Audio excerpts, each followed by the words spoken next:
Dili jud ko mulimot si mo anak.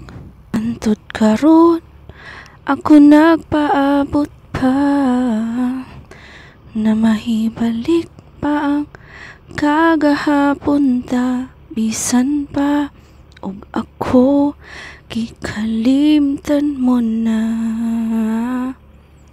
Bisan pa og si mama layo anak, ikaw lang gihapon ang ikong maon.